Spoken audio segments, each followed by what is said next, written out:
जय जिनेन्द्र। आत्मा चैनल देख रहे सभी दर्शकों का मैं नलिनी स्वागत करती हूँ। आइए बढ़ते हैं आज के समाचारों की ओर। प्रधानमंत्री नरेंद्र मोदी आज यानी मंगलवार को केरल में भारतीय अंतरिक्ष अनुसंधान संगठन की 3 प्रमुख तकनीकी इकाइयों का दौरा करने पहुंचे। यहां पर उन्होंने उद्घाटन भी किया। प्रधानमंत्री ने तिरुवनंतपुरम में विक्रम साराभाई अंतरिक्ष केंद्र का दौरा किया। वीएसएससी की अपनी यात्रा के दौरान पीएम मोदी ने गगनयान मानव अंतरिक्ष उड़ान कार्यक्रम की भी समीक्षा की और गगनयान मिशन से जुड़े अंतरिक्ष यात्रियों से मिले।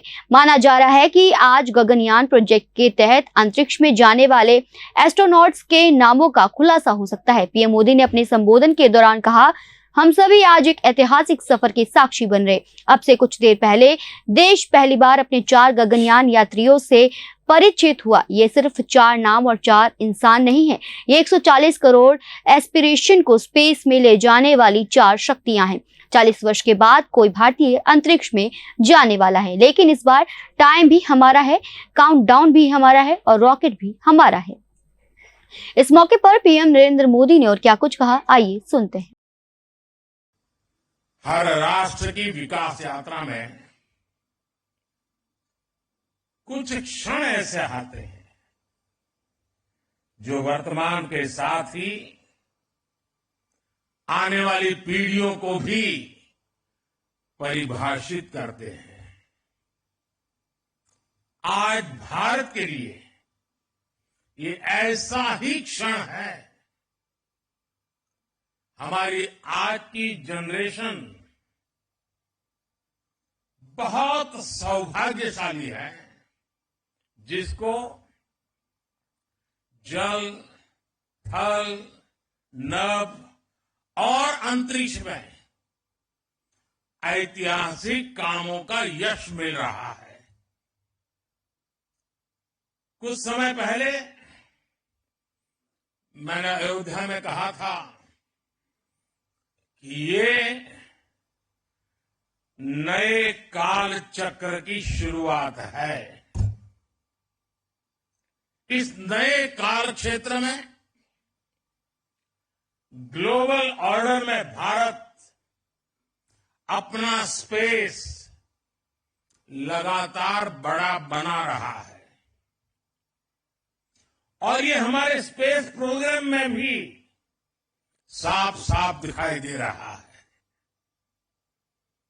साथियों, पिछले वर्ष भारत वो पहला देश बना जिसने चंद्रमा के साउथ पोल पर तिरंगा फहराया।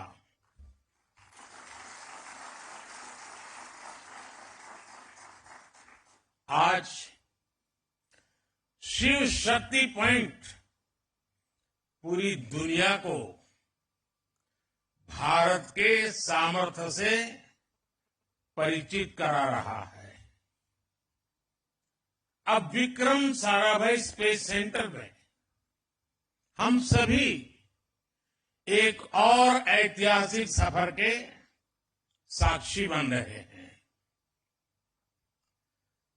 अब से कुछ देर पहले देश पहली बार अपने 4 गगनयान यात्रियों से परिचित हुआ।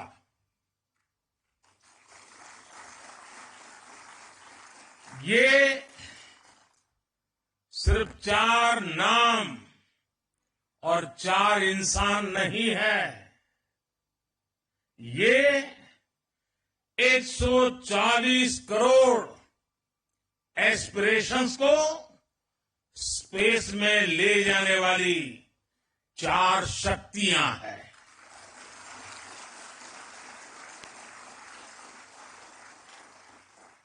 चालीस वर्ष के बाद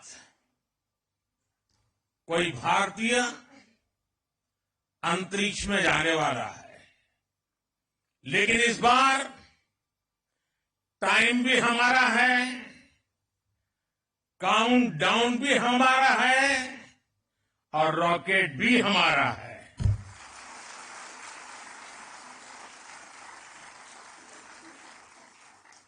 मुझे खुशी है कि आज इन एस्ट्रोनॉट से मिलने उनसे बातचीत करने और उन्हें देश के सामने प्रस्तुत करने का सौभाग्य मुझे मिला। मैं इन साथियों को पूरे देश की तरफ से बहुत बहुत बधाई देता हूं, बहुत बहुत शुभकामनाएं देता हूं। 21वीं सदी के भारत की सफलता में आज आपका नाम भी जुड़ गया है। आप आज के भारत का विश्वास है। आप आज के भारत का शौर्य है, साहस है, अनुशासन है। आप भारत का गौरव बढ़ाने के लिए, अंतरिक्ष में तिरंगा लहराने के लिए पिछले कई वर्षों से दिन रात परिश्रम कर रहे हैं।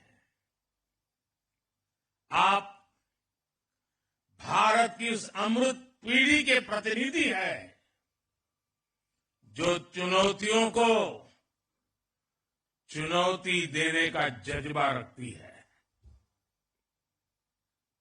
आपके कड़े ट्रेनिंग मॉड्यूल में योग का एक बड़ा रोल है। इस मिशन में हेल्दी माइंड और हेल्दी बॉडी और इन दोनों का तालमेल होना बहुत जरूरी है। आप ऐसे ही जुटे रहिए, डटे रहिए। देश का आशीर्वाद आपके साथ है, देश की शुभकामनाएं आपके साथ है। आत्मा ब्यूरो की रिपोर्ट। कांग्रेस से समझौता होने के तुरंत बाद आज आम आदमी पार्टी ने अपने दिल्ली और हरियाणा के लोकसभा उम्मीदवारों के नाम का ऐलान कर दिया। पार्टी ने अपने विधायकों पर बड़ा भरोसा जताते हुए दिल्ली में 3 विधायक कुलदीप कुमार, सहीराम पहलवान और सोमनाथ भारती को टिकट दिया है, तो दिल्ली के ही पूर्व सांसद महाबल मिश्रा को मैदान में उतारने का भी ऐलान किया है। हरियाणा में आपके हिस्से गठबंधन में 1 सीट आई है। यहाँ की कुरुक्षेत्र सीट से पार्टी ने अपने पूर्व राज्यसभा सांसद सुशील गुप्ता को टिकट दिया है। प्रतिष्ठित नई दिल्ली सीट से पार्टी के 3 बार के विधायक सोमनाथ भारती उम्मीदवार होंगे। आईआईटी दिल्ली से पढ़े सोमनाथ भारती पेशे से वकील भी हैं। 2013 के चुनाव में पहली बार इन्हें आम आदमी पार्टी ने दिल्ली की मालवीय नगर सीट से मैदान में उतारा। भारती ने 2 कद्दावर नेताओं, कांग्रेस की पूर्व मंत्री किरण वालिया और बीजेपी की दक्षिण दिल्ली नगर निगम के पूर्व मेयर आरती मेहरा को हराया और विधायक बने। 49 दिन की अरविंद केजरीवाल सरकार के दौरान वो 28 दिसंबर 2013 से 14 फरवरी 2014 के दौरान दिल्ली के कानून मंत्री भी रहे। जैसा कि आप सभी को पता है कि आम आदमी पार्टी इंडिया अलायंस में है। इंडिया अलायंस में रहते हुए हम 5 स्टेट्स पे चुनाव लड़ रहे हैं। आम आदमी पार्टी के कैंडिडेट्स उतारेंगे। इसमें टोटल 23 कैंडिडेट्स होंगे आम आदमी पार्टी के, जिनमें से 5 कैंडिडेट ऑलरेडी हम पहले अनाउंस कर चुके हैं। आज हम 5 और कैंडिडेट्स के नाम अनाउंस कर रहे हैं। इसमें मोस्टली दिल्ली से है और एक हरियाणा से है। दिल्ली से नई दिल्ली विधानसभा से श्री सोमनाथ भारती जी कैंडिडेट होंगे। साउथ दिल्ली लोकसभा से श्री सहीराम जी कैंडिडेट होंगे।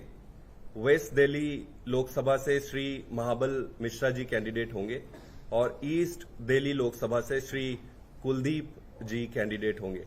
इसके साथ साथ हरियाणा में कुरुक्षेत्र लोकसभा से श्री सुशील गुप्ता जी आम आदमी पार्टी की तरफ से चुनाव लड़ेंगे। देखिए, सबसे बड़ी क्राइटेरिया चुनाव में कैंडिडेट उतारने की होती है विनेबिलिटी की।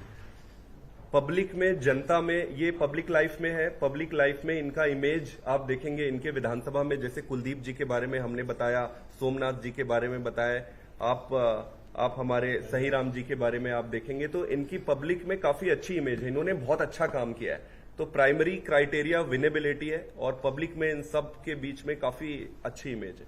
इनफैक्ट अगर आप इन चारों कैंडिडेट्स के अपने अपने एरिया में जाइए, 3 उसमें से विधायक हैं, एक सांसद भी रहे हैं, तो इन चारों के बारे में लोग आपको कहेंगे कि ये ऐसे लोग हैं जो पब्लिक के लिए 24 घंटे अवेलेबल है। और मुझे लगता है कि ये सबसे बड़ी बात है। ये भी दिखाता है कि बीजेपी का क्या है, बीजेपी का सांसद न कहीं दिखता है न कुछ करता है। आम आदमी पार्टी के कैंडिडेट वो हैं जो 24 घंटे दिखते हैं और 24 घंटे करते हैं। ठीक है, थैंक यू। आत्मा ब्यूरो की रिपोर्ट। नगर निगम में फैली अव्यवस्था और भ्रष्टाचार को लेकर मंगलवार कांग्रेसियों ने नगर निगम दफ्तर लुधियाना पर ताला जड़ दिया। इस पूरे प्रदर्शन की अगुवाई सांसद रवनीत सिंह बिट्टू कर रहे थे। इस तालाबंदी को रोकने के लिए पुलिस ने पुख्ता इंतजाम किए थे। इसके बावजूद कांग्रेसी ताला लगाने में कामयाब रहे। सांसद बिट्टू ने नगर निगम के खिलाफ मोर्चा खोलते हुए कुछ दिन पहले ताला लगाने का ऐलान किया था। मंगलवार सुबह 10 बजे से कांग्रेसी माता रानी चौक स्थित निगम मुख्यालय पर पहुंचना शुरू हो गए थे। यहां पर कांग्रेसियों ने पंजाब सरकार और निगम के खिलाफ जमकर नारेबाजी की। दोपहर लगभग 11 बजे सांसद रवनीत सिंह बिट्टू व पूर्व विधायक निगम दफ्तर को ताला लगाने के लिए आगे बढ़े। इस दौरान लगभग 45 मिनट तक पुलिस और कांग्रेसियों के बीच धक्का मुक्की चलती रही। आखिरकार सांसद बिट्टू, पूर्व मंत्री भारत भूषण आशु और जिला प्रधान संजय तलवार मुख्य गेट तक पहुंच गए। उन्होंने लोहे की जंजीर से मेन गेट को ताला लगा दिया। इसी दौरान गेट के अंदर खड़े निगम के कर्मी ने कतर से जंजीर को काट दिया। इससे निकली चिंगारियों से कांग्रेसियों में आक्रोश फैल गया, पर सांसद बिट्टू ने इसको तानाशाही बताते हुए उन पर हमला करार दिया। तालाबंदी के कुछ देर बाद रुकने के बाद सभी कांग्रेसी वापस लौट गए। मैं क्या जी हादसा ਉਹ ਜਦੋਂ ਆਏ ਆ ਇੱਕਦਮ ਸਾਡੀਆਂ ਅੱਖਾਂ 'ਚੋਂ ਜਿਹੜੇ ਚੰਗਿਆਰੇ ਪੈਂਦੇ ਆ ਉਹਦੇ ਇੱਕਦਮ ਸਾਡੇ ਚੰਗਿਆਰੇ ਪਏ। ਅਸੀਂ ਥੋੜਾ ਚਿਰ ਪਿੱਛੇ ਹਟੇ ਵੀ ਆਹ ਕੀ। ਚਲੋ ਜਦੋਂ ਅਸੀਂ ਫੇਰ ਅੱਗੇ ਵਧੇ ਉਹ ਪਿੱਛੇ ਹਟ ਗਿਆ। ਅਸੀਂ ਜਾ ਕੇ ਹੱਥ ਰੱਖ ਲਏ। ਇਹ ਕਿੱਦਾਂ ਆ ਗਿਆ ਜੀ ਕਾਰਪੋਰੇਸ਼ਨ 'ਚ? ਸੁਣੋ ਨਾ, ਅਸੀਂ ਜਦੋਂ ਹੱਥ ਰੱਖੇ ਗਰੇਲਾਂ ਉਦੋਂ ਉਹ ਜਿਹੜੀ ਜਾਲੀ ਆ ਉਹ ਮਸ਼ੀਨ ਲੈ ਕੇ ਅੱਗੇ ਆ ਗਿਆ ਵੱਢਣ। ਪਹਿਲਾਂ ਉਹਨੇ ਇੱਕ ਜਿਹੜਾ ਨਾਲ ਸੰਗਲ ਸੀ ਉਹਨੂੰ ਵੱਢਿਆ। ਫੇਰ ਅਸੀਂ ਕੀ ਕੀਤਾ, ਸਾਰਿਆਂ ਨੇ, ਇੱਕ ਆਸ਼ੂ ਜੀ ਨੇ, ਸੰਜੇ ਜੀ ਨੇ, ਦਾਬਰ ਸਾਹਿਬ, ਅਸੀਂ ਸਾਰਿਆਂ ਨੇ ਹੱਥ ਉੱਤੇ ਇੱਕ ਦੇ ਉੱਤੇ ਹੱਥ ਰੱਖ ਲਿਆ। ਉਹ ਫਿਰ ਮਸ਼ੀਨ ਲੈ ਕੇ ਆ ਰਿਹਾ। ਇੱਕ ਸਿਆਣਾ ਅਫਸਰ ਕੋਈ ਮੁਲਾਜ਼ਮ ਸੀ, ਉਹ ਜਿਹਨੇ ਉਹਨੂੰ ਕਿਹਾ, ਉਹ ਭਲਿਆ ਬੰਦਿਆ ਤੂੰ ਕੀ ਕਰਨ ਲੱਗਿਆ, ਹੱਥ ਵੱਢਣ ਲੱਗਿਆ। ਇਹ ਅਹਿਮਦ ਸ਼ਾਹ ਅਬਦਾਲੀ ਵੇਲੇ ਹੁੰਦਾ ਸੀ, ਮੁਗਲਾਂ ਵੇਲੇ ਹੁੰਦਾ ਸੀ, ਜੋ ਉਰੇ ਦੇ ਐਮਐਲਏ ਤੇ ਕਾਰਪੋਰੇਸ਼ਨ ਦਾ ਕਮਿਸ਼ਨਰ ਕਰਾਉਣ ਲੱਗਿਆ ਸੀ ਵੀ ਇਹ 95 ਬੰਦਿਆਂ ਦੀਆਂ ਮੋਹਰਾਂ ਸਾਤੋਂ ਕਿਵੇਂ ਮੰਗ ਲੈਣ। ਇਹ ਤਾਂ ਸਾਡਾ ਰਾਜ ਆ, ਇਹ ਹੱਥ ਹੀ ਵੱਢ ਦਿਓ। ਇਹ 1000 ਰੁਪਈਆ ਸਾਤੋਂ ਕਿਵੇਂ ਵੰਡਣ, ਇਹ ਉਂਗਲੀਆਂ ਹੀ ਵੱਢ ਦਿਓ। ਇਹ 2500 ਪੈਨਸ਼ਨ ਕਿਵੇਂ ਵੰਡਣ, ਇਹ ਹੱਥ ਹੀ ਵੱਢ ਦਿਓ। ਐਸਾ ਕੰਮ ਕਦੇ ਦੇਖਿਆ ਨਹੀਂ ਜਿਹੜਾ ਅੱਜ ਕਾਰਪੋਰੇਸ਼ਨ ਨੇ ਕੀਤਾ, ਮਸ਼ੀਨਾਂ ਅੰਦਰ ਮੰਗਾ ਕੇ। ਇਹ ਤਾਂ ਪਤਾ ਲੱਗੂਗਾ ਨਾ ਹੌਲੀ ਹੌਲੀ, ਤੁਸੀਂ ਸਾਡਾ ਸਾਥ ਦੇਣਾ, ਕਿਉਂਕਿ ਇਹ ਕੰਮ ਤੁਸੀਂ ਵੀ ਆਪਣੇ ਕਦੇ ਜਿਹੜਾ ਤੁਹਾਡਾ ਮੀਡੀਆ ਦਾ ਜਿਹੜਾ ਤੁਹਾਡਾ ਜਿੰਨਾ ਐਕਸਪੀਰੀਅੰਸ ਆ, ਕਦੇ ਮਸ਼ੀਨ ਦੇਖੀ ਆ? ਇਹ ਨਵਾਂ ਕੰਮ ਮੈਨੂੰ ਲੱਗਦਾ ਇਹਨਾਂ ਨੇ ਉੱਥੋਂ ਸਿੱਖ ਲਿਆ, ਸਿੰਘੂ ਤੇ ਬਾਰਡਰ ਤੋਂ ਸਿੱਖ ਲਿਆ ਇਹਨਾਂ ਨੇ ਨਵਾਂ ਕੰਮ। ਅਧਿਕਾਰੀ ਸੀ ਕੋਈ ਜਾਂ ਅੰਦਰ ਦਾ ਕੋਈ? ਉਹ ਤਾਂ ਲੱਗ ਜੂਗਾ ਪਤਾ, ਉਹਦੀ ਸਾਰੀਆਂ ਫੋਟੋਆਂ ਕੈਪਚਰ ਹੋ ਗਈਆਂ। ਉਹ ਕੌਣ ਸੀ, ਕੌਣ ਐਮਐਲਏਆਂ ਦਾ ਪਿੱਠੂ ਸੀ, ਉਰੇ ਦਾ ਸੀ ਜਾਂ ਪ੍ਰਾਈਵੇਟ ਬੰਦਾ ਹੀ ਕੋਈ ਭੇਜਿਆ ਸੀ ਵੀ ਵੱਢ ਦਿਓ ਅੱਜ ਹੱਥ ਜਾ ਕੇ, ਮੁੜ ਕੇ ਇੱਕ ਹਿੰਮਤ ਹੀ ਨਾ ਕਰ ਸਕਣ। ਜੇ ਐਮਪੀ ਐਮਐਲਏਆਂ ਦੇ ਵੱਢ ਦਿਓ, ਆਮ ਬੰਦਾ ਕੀ ਕਰੂਗਾ। लुधियाना से कैमरामैन नवल और विकास के साथ जसप्रीत कौर की रिपोर्ट। श्री बाबा दित्तू जी जैन गादिया परिवार रजिस्टर द्वारा जालंधर शहर में 25 फरवरी 2024 दिन रविवार को प्रथम वार्षिक उत्सव का आयोजन बड़े ही धूमधाम के साथ किया गया। बता दें कि गादिया परिवार के बड़े बडेरे श्री बाबा दित्तू जी की मट्टी की स्थापना के पश्चात प्रथम वार्षिक उत्सव मनाया गया तथा अन्य मांगलिक कार्यक्रम भी विधि विधान पूर्वक संपन्न हुए। इस दौरान सांस्कृतिक कार्यक्रम आयोजित किए गए जिसमें भजन गायकों द्वारा प्रभु का गुणगान किया गया।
आत्मा ब्यूरो की रिपोर्ट। लुधियाना में हिंदू मंदिरों में फिर से बेअदबी, मूर्तियों को किया गया खंडित, हिंदुओं में रोष की लहर। पंजाब के लुधियाना में मंदिर में तोड़फोड़ का मामला सामने आया है। गांव सानेवाल के नजदीक दिल्ली नेशनल हाईवे पर बने मंदिर में कुछ बदमाशों ने सोमवार देर रात जमकर तोड़फोड़ की। आज सुबह जब मंदिर के पुजारी ने मंदिर का दरवाजा खोला तो वह हैरत में पड़ गए। मंदिर के शीशे टूटे हुए मिले। शिव परिवार को तेजधार हथियारों से खंडित किया गया था। कुल 14 मूर्तियां हैं जिन्हें तोड़ा गया है। शिवलिंग को सब्बल आदि से उखाड़ा गया। मंदिर के पुजारी ने तुरंत मंदिर कमेटी के सदस्यों को इसकी जानकारी दी। उसके बाद मौके पर पुलिस भी पहुंची और शिवसेना उद्धव बाला साहेब ठाकरे के नेताओं ने भी इस बेअदबी पर प्रशासन को आड़े हाथों लिया। मैंने 8 बजे मंदिर बंद किया। 8 बजे के बाद मैंने चला गया। 6 बजे आया तो देखी पहले ताला तोड़ा हुआ, तो उसके बाद अंदर जब झांके तो अंदर देखे सारा मूर्ति खंडित है। मुझे भय आया कि हुआ कैसे। उसके बाद मैंने यहीं पास में इनकी ही सेवकदार हैं, सुबह सुबह सफाई करते हैं, वो वहाँ पे रहते हैं। मैं उनके पास गया। उनके पास से भाई मैंने इनकी कमेटी को सूचना दी। कमेटी सूचना देने के बाद वो थाना सूचना दिए, थाना आए। जी देखो, शक तो हम ऐसे किसी पे नहीं कर सकते ना, क्योंकि हमने किसी को देखा नहीं, तो किसी पे ऐसे उंगली उठाना गलत है। हम किसी पे शक तो नहीं करते हैं, लेकिन प्रशासन से मांग जरूर करते हैं कि जल्द से जल्द इन दोषियों को पकड़कर उन पर सख्त से सख्त कार्रवाई की जाए। जो भी उन्होंने हमारी आस्था को, हमारे करोड़ों लोगों की आस्था को जो उन्होंने ठेस पहुंचाया है, तो उन पर ज़रूर कार्रवाई की जाए, ऐसी हमारी उनसे मांग है। जी देखिए, अगर शक होता तो वो अब हमारे सामने में किस परिस्थिति में होता वो मैं आप समझ सकती हैं, उनको मैं हम तरीके से समझा दिया जाता, लेकिन अभी शक तो है नहीं। आप प्रशासन से गुजारिश है, निवेदन किया गया है वहाँ जाके कि भैया आप इसको जल्द से जल्द शॉर्ट आउट करिए, क्योंकि ये माहौल गर्म ना हो, क्योंकि माहौल ख़राब ना हो। SHO साहब आए थे, तमाम पुलिस अधिकारी भी यहाँ आए थे, पर दुखद इस चीज़ का हमें लगा कि पहली बार ऐसा हुआ है कि घटना स्थल पे कोई FIR ना करके यहाँ से मंदिर की पूरी टीम को लेके गई पुलिस थाने में, वहाँ जाके पंडित जी को लेके गई, वहाँ FIR लिखा गया। बल्कि और जगह कई घटनाएं अगर ऐसी होती है तो वही तत्काल अधिकारी पहुँचते हैं, थाना पुलिस पहुँचती है और वहाँ लिखा जाता है। परंतु ये पहली बार ऐसा हो कि घटना चोट हमें लगी है और हमें ही लेके जाया जा रहा है कि आप चलो चौकी के अंदर, थाने के अंदर जाके रिपोर्ट लिखानी पड़ी। ये दुखद रहा। बाकी निवेदन किया गया है कि इसको जल्द से जल्द शॉर्ट आउट करें और उम्मीद भी है कि शायद पुलिस करे इसको। ਤੇ ਟਰੱਕਾਂ ਨੂੰ ਅੱਗ ਲਾਣੀਆਂ ਸ਼ੁਰੂ ਕਰ ਦੇਣੀਆਂ ਸੀ। ਇਹ ਸਾਡਾ ਧਰਮ ਹੈ ਜਿਹੜਾ ਸ਼ਾਂਤਮਈ ਨਾਲ ਹਜੇ ਵੀ ਅਸੀਂ ਸ਼ਾਂਤ ਹੋ ਕੇ ਬੈਠੇ ਹਾਂ, ਕਿਉਂ ਅਸੀਂ ਕਾਨੂੰਨ ਵਿਵਸਥਾ ਦੇ ਵਿਸ਼ਵਾਸ ਕਰਦੇ ਹਾਂ। ਪਰ ਇੱਥੇ ਕੋਈ ਵੀ ਉੱਚ ਅਧਿਕਾਰੀ ਨਹੀਂ ਆਇਆ। ਇਹੀ ਕੋਈ ਹੋਰ ਧਰਮ ਹੁੰਦਾ ਤੇ ਅੱਜ ਕੋਈ ਹੋਰ ਕੁਝ ਸਭ ਕੁਝ FIR ਵੀ ਹੋਈ ਨਹੀਂ ਸੀਗੀ ਤੇ ਹੋਰ ਧਰਮ ਦੀ ਇੱਥੇ ਸੌਦਾ ਵੀ ਲੱਗ ਜਾਣਾ ਸੀਗਾ ਮੌਕੇ ਤੇ ਹੀ। ਤੇ ਇਹ ਸਾਡਾ ਧਰਮ ਹੈ ਜਿਹੜਾ ਅਸੀਂ ਨਰਮ ਨਾਲ ਚੱਲਦੇ ਹਾਂ, ਜਿਹਦੇ ਨਾਲ ਸਰਕਾਰਾਂ ਇਹਨੂੰ ਗਲਤ ਲਿਆ ਰਹੀਆਂ ਕਿ ਯਾਰ ਇਹ ਕੁਝ ਕਰਦੇ ਨਹੀਂ ਤੇ ਜੋ ਮਰਜ਼ੀ ਬੇਅਦਬੀ ਹੋਈ ਜਾਵੇ। शिव मंदिर हैगा जी, GT रोड जुगियाना के कोले। इत्थे सानू इन्फॉर्मेशन आई सी कि भी किसी शरारती तत्व ने मूर्तियां खंडित कर दित्तियां। असीं मौके ते पहुंचे हाँ। मौके ते पहुंच के जिहड़ी कमेटी हैगी उहदे विचों एक मोतबर बंदे दा बयान लैके परचा दर्ज किया गया अंडर सैक्शन 295 धार्मिक भावावां नूं आहत करन दा ते तफ्तीश आरंभ दित्ती है। दोषियां नूं फड़न दे उपराले कीते जा रहे हैं। ਤੇ ਸਰ ਕੋਈ CCTV ਲੱਗਿਆ ਅੰਦਰ? ਇੱਥੇ ਮੁੱਢਲੇ ਤੌਰ ਤੇ ਅਸੀਂ ਆਲੇ ਦੁਆਲੇ ਦੇਖਿਆ, CCTV ਨਹੀਂ ਲੱਗਿਆ ਹੈਗਾ। ਮੰਦਰ ਦਾ CCTV ਨਹੀਂ ਲੱਗਿਆ, ਬਟ ਇੰਡਸਟਰੀਅਲ ਏਰੀਆ ਹੈਗਾ, ਆਲੇ ਦੁਆਲੇ CCTV ਹੋਊਗਾ, ਕਿਉਂਕਿ ਜ਼ਿਆਦਾ ਚਾਂਸਸ ਨੇ ਕਿ ਵੀ ਰਾਤ ਨੂੰ ਇਹ ਕਾਰਵਾਈ ਉਹਨਾਂ ਨੇ ਜਿਹੜੀ ਹੈਗੀ ਆ ਵਾਰਦਾਤ ਨੂੰ ਅੰਜਾਮ ਦਿੱਤਾ ਹੈਗਾ। ਤੇ ਅਸੀਂ ਆਪਣੀ ਟੀਮਾਂ ਸਪੈਸ਼ਲ ਬਣਾ ਦਿੱਤੀਆਂ ਨੇਗੀਆਂ ਔਰ CCTV ਫੁਟੇਜ ਦੀ ਮਦਦ ਦੇ ਨਾਲ ਤੇ ਹੋਰ ਸਾਧਨਾਂ ਦੀ ਮਦਦ ਦੇ ਨਾਲ ਦੋਸ਼ੀਆਂ ਤੱਕ ਪਹੁੰਚਣ ਦੀ ਕੋਸ਼ਿਸ਼ ਕੀਤੀ ਜਾਵੇ। ਸਰ ਫਿਲਹਾਲ ਅਗਿਆਤ ਦੇ ਖਿਲਾਫ ਪਰਚਾ ਦਰਜ? ਬਿਲਕੁਲ, ਫਿਲਹਾਲ ਅਨਨੋਨ ਦੇ ਖਿਲਾਫ ਦਰਜ ਕੀਤਾ। ਜਿੱਦਾਂ ਹੀ ਸ਼ਨਾਖਤ ਹੁੰਦੀ ਆ ਫਿਰ ਉਹਨੂੰ ਨੋਮੀਨੇਟ ਕਰਾਂ। ਸਰ ਥਾਣਾ ਸਾਹਨੇਵਾਲ ਪੈਂਦਾ ਜੀ? ਥਾਣਾ ਸਾਹਨੇਵਾਲ ਪੈਂਦਾ। लुधियाना से राहुल की रिपोर्ट।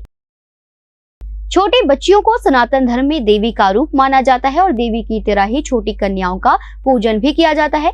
मां चिंतपूर्णी के दरबार में अनेकों भक्त हर रोज दर्शन करने पहुंचते हैं और मां के दर्शन कर मां का आशीर्वाद प्राप्त करते हैं। वहीं बीते दिन एक छोटी कन्या का पुजारी ने पैर पखार कर उसकी पूजा की और उसे माता रानी की चुनरी भी अर्पित की।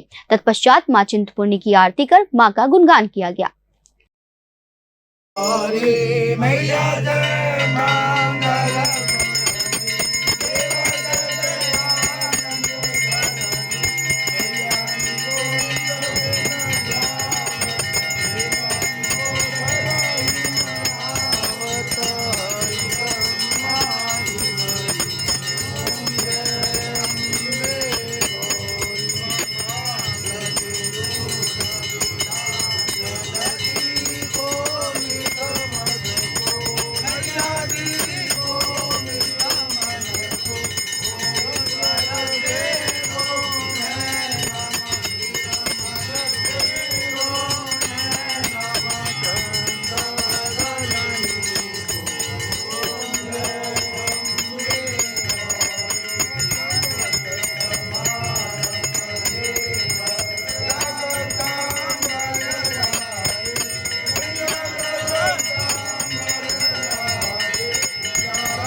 चिंतपूर्णी से अमन शर्मा की रिपोर्ट।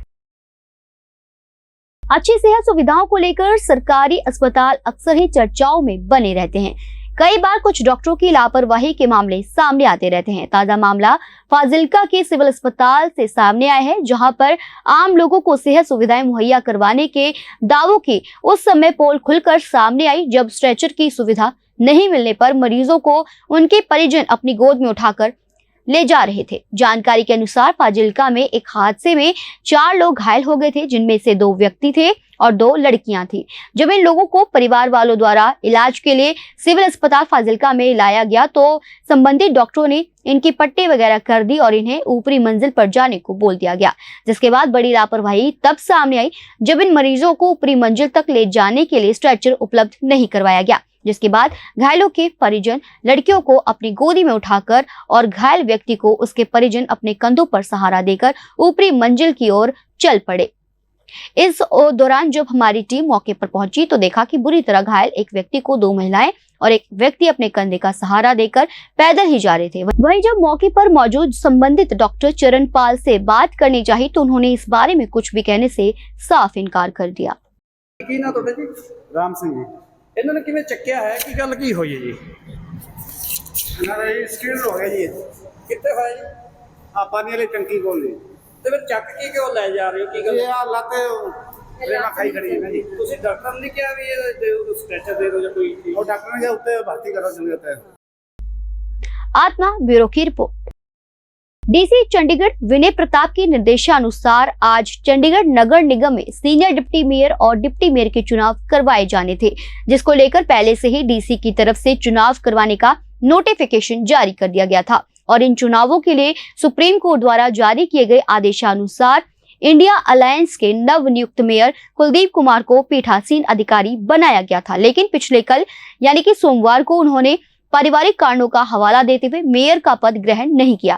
वहीं आम आदमी पार्टी ने एक बार फिर से हाई कोर्ट में याचिका दाखिल कर डीसी द्वारा सीनियर डिप्टी मेयर और डिप्टी मेयर के चुनाव करवाने के नोटिस को चैलेंज कर दिया और कहा कि अभी मेयर ने पद नहीं संभाला है तो डीसी ने पहले ही सीनियर डिप्टी मेयर और डिप्टी मेयर के चुनाव की घोषणा कैसे कर दी। इंडिया अलायंस के अधिवक्ता राजीव शर्मा का कहना है कि हम सुप्रीम कोर्ट के आदेशों के अनुसार चल रहे हैं। सुप्रीम कोर्ट का कहना था कि मेयर पिछली वोटिंग के हिसाब से होगा और सीनियर डिप्टी मेयर और डिप्टी मेयर के लिए चुनाव की पूरी प्रक्रिया दोबारा से होगी, यानी कि नॉमिनेशन फाइलिंग से लेकर वोट्स काउंटिंग तक की पूरी प्रक्रिया दोबारा से होनी चाहिए। देखो ਅੱਜ ਹਾਈ ਕੋਰਟ ਸੁਪਰੀਮ ਕੋਰਟ ਨੇ ਵੀ ਕਿਹਾ ਸੀਗਾ ਕਿ ਸੀਨੀਅਰ ਡਿਪਟੀ ਮੇਅਰ ਦੇ ਇਲੈਕਸ਼ਨ ਦੁਬਾਰਾ ਹੋਣਗੇ।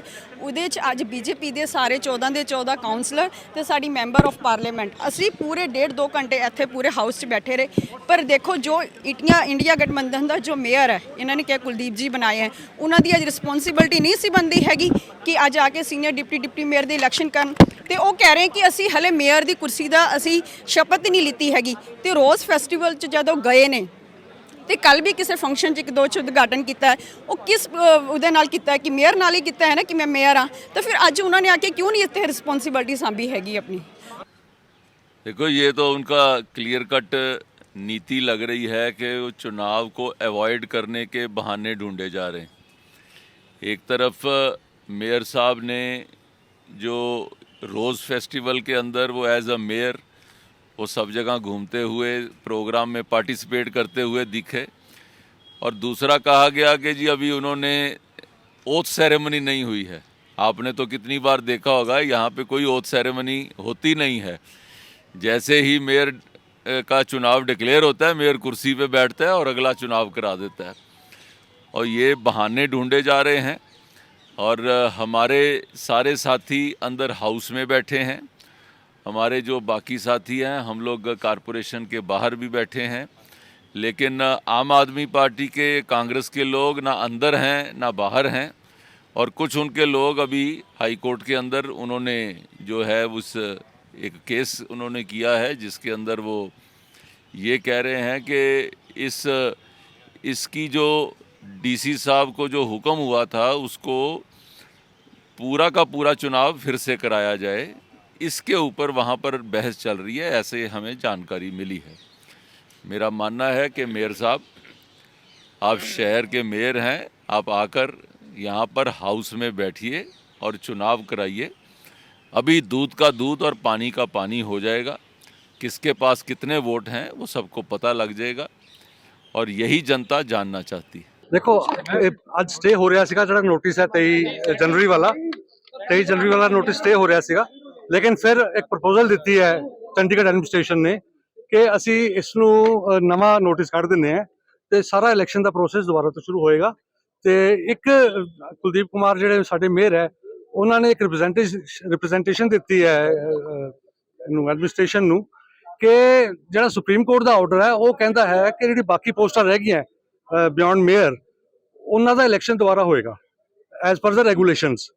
ਤੇ ਜੇ ਕੋਰਟ ਇਹ ਫੈਸਲਾ ਕਰਦੀ ਹੈ ਕਿ ਇਲੈਕਸ਼ਨ ਜਿਹੜੇ ਹੈ ਡੀਸੀ ਸਾਹਿਬ ਦੇ ਨੋਟਿਸ ਤੇ ਹੋਏਗਾ 23 ਜਨਵਰੀ ਵਾਲੇ, ਤਾਂ ਫਿਰ ਉਹਦੇ ਵਾਸਤੇ ਬੜੀ ਮੁਸ਼ਕਲ ਹੋ ਜਾਏਗੀ ਕਿਉਂਕਿ ਸੁਪਰੀਮ ਕੋਰਟ 'ਚ ਮੇਅਰ ਪਾਰਟੀ ਸੀਗਾ ਤੇ ਉਹ ਸੁਪਰੀਮ ਕੋਰਟ ਦਾ ਆਰਡਰ ਫਿਰ ਇੰਪਲੀਮੈਂਟ ਨਹੀਂ ਕਰ ਪਾਏਗਾ ਕਿਉਂਕਿ ਸੁਪਰੀਮ ਕੋਰਟ ਦੇ ਆਰਡਰ ਨੇ ਬੜਾ ਕਲੀਅਰਲੀ ਪੈਰਾ 44 'ਚ ਕਿਹਾ ਹੈ ਜਿਹੜੇ ਬਾਕੀ ਇਲੈਕਸ਼ਨਸ ਹੈ ਉਹ ਰੈਗੂਲੇਸ਼ਨਸ ਨਾਲ ਇਨ ਅਕੋਰਡੈਂਸ ਵਿਦ ਦ ਲਾਅ ਹੋਣਗੇ।